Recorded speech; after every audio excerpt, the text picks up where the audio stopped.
Hi hello नमस्कार सगळ्यांना. खूप दिवसानंतर आपण भेटतोय. तुम्हाला कॅप्शनवरून समजलं असेल की मी आज काय बनवते. मी आजपर्यंत ह्याच्या आधी खूप रेसिपी ट्राय केल्यात, बेकिंग केले, कुकिंग सगळं सगळं. पण ही रेसिपी मी करते ह्याच्यामध्ये मला इतके एफर्ट्स लागलेत त्या गोष्टी शोधायला. कंटाळा मला बिलकुल आला नाही. मज्जा वाटते की काहीतरी मी नवीन करते. आणि आता थंडी आली आहे तर ऑफकोर्स की थंडीमध्येच ते खातात आणि त्याची रेसिपी ह्या सीझनमध्ये छान बनते.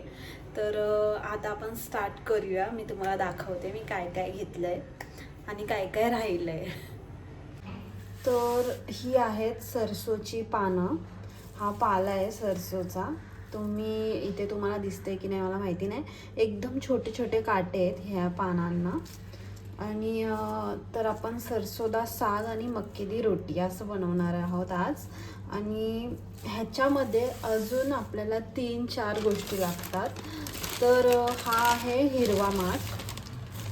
हा असा असतो. हे आहेत शलगम. ह्याला शलगम असं बोलतात. हे एक सुद्धा खूप इम्पॉर्टंट आहे आणि हे मला भेटत नव्हते. 2 दिवस झाले मी शोधत होती. लोकली सुद्धा भेटले नाही तर मी ऑनलाईन हे शॉपिंग केलेत.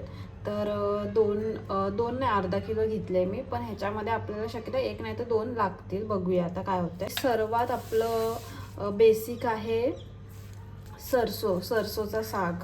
मग सरसो ही आपल्याला जास्त क्वांटिटीमध्ये पाहिजे आणि बाकी सगळं कमी ठेवलं तरी चालेल. ह्या रेसिपीमध्ये मी तुम्हाला 4 भाज्या सांगितल्यात. पालेभाज्या 3 पाहिजेत आणि एक शलगम ते फळ हे दाखवलं मी तुम्हाला, ते एक पाहिजे.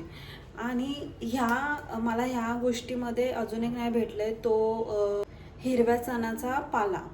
तर तो एक मला नाही भेटला आहे. तो ह्या भाजीमध्ये एक आंबट पण आणेल आणि म्हणजे असं एक आंबट तिखट आणि तसं काहीतरी आपल्याला फ्लेवर पाहिजे. मी पहिल्यांदा खाते. मी ह्याच्या आधी खूप लहान होती तेव्हा मी खाल्लं होतं. पण आवड आहे मला खूप असं वाटत होतं की ट्राय करायचं आहे आपल्याला. आणि ते पण एकदम ऑथेंटिक. असं नाही की ह्याच्यामध्ये पालक ॲड करू आपण आणि मेथी ॲड करू. काय काय करतात पण ते एकदम ऑथेंटिक फ्लेवर जो पाहिजे तो नाही येणार. मग त्याच्याने काय फायदा. मग मी पालक आणि मेथी स्किप केली. जे त्या नॉर्थ पंजाबमध्ये जसं बनतं मला तर तीच रेसिपी पाहिजे. मग त्यासाठी मी हे आणलं आहे. आणि हे तर मी कधी खाल्लं पण नाही आहे. कधी आपल्या घरात तर कधीच बनवलं नाही आहे. तर लाल माठ तर कधीच नाही. हिरवा माठ आणला आहे मी डायरेक्ट. लाल माठ नाही खाल्ला आणि हिरवा आणला. तर हे सगळं मीच बघते आणि घरी पण सगळे पहिल्यांदाच ट्राय करणार आहेत. तर बघूया कसं बनते. आता ह्याला इथे कट करते.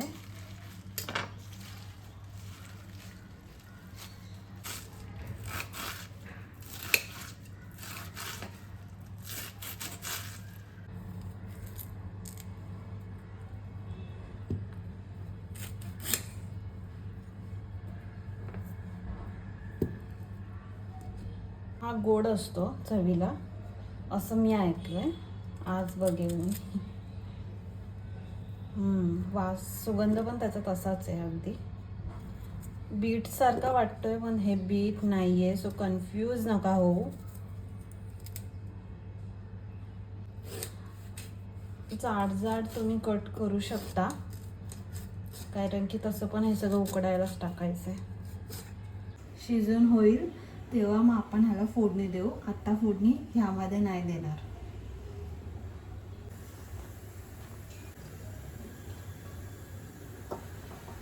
जर असा फ्लेवर पाहिजे तर तुम्ही हेच मी जे सांगते हीच रेसिपी फॉलो करा. तर ह्यामध्ये मी टाकते थोडा लसूण आणि अद्रक एकदम कमी आणि हिरवी मिरची.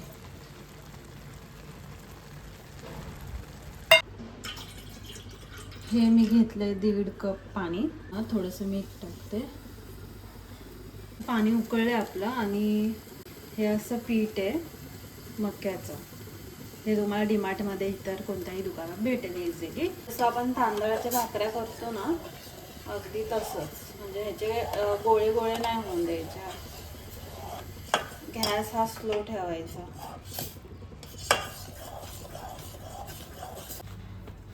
हे 2 किंवा 3 माणसांसाठी हे इनफ आहे पीठ एवढं. त्याला आपण साईडला ठेवूया.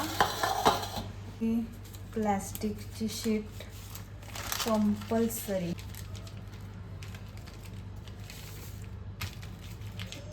आय थिंक आपण जसं थालीपीठ करतो ना, थालीपीठच सेम.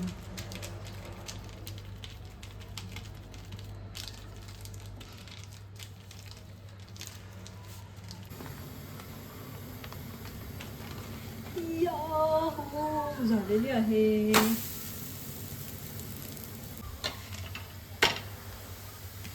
येस, फर्स्ट होती आणि फर्स्ट टाइम करते, सो इट्स ओके. ठीक आहे. आता आपण मस्त तडका देऊया. मी तूप टाकते इथे गाईचं. त्याच्यामध्ये थोडासा जिरा, जास्त नाही.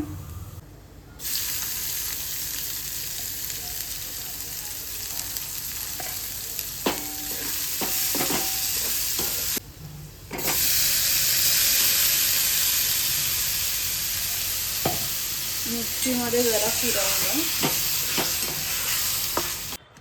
साग रेडी झालेला आहे बघा. कलर किती जास्त चेंज झालाय त्याचा.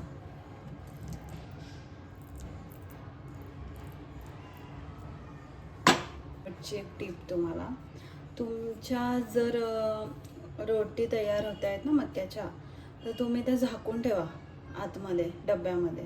जी चपातीचा डबा असतो ना त्याच्यात लगेच झाकून ठेवा. ती एकदम अशी पातळ होईल. नाहीतर जसा मक्याचा चिवडा असतो ना तशी ती कडक होऊन बसेल. तर तसं बिलकुल करू नका. आतमध्ये ठेवून द्या लगेचच्या लगेच. मगच ती तुम्हाला खायला जमेल, नाहीतर मग नाही जमणार. माझा आणि किचनचा अवतार झालाय, तर मी खाऊन बघते.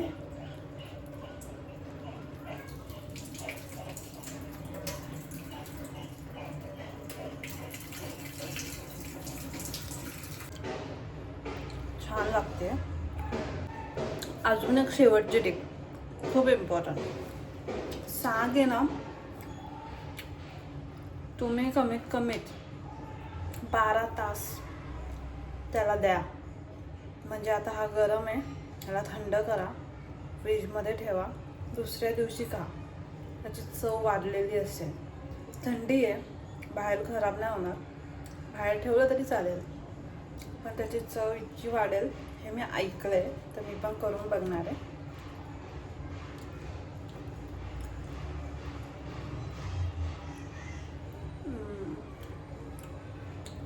भेटूया पुढच्या नेक्स्ट व्लॉगमध्ये. बाय.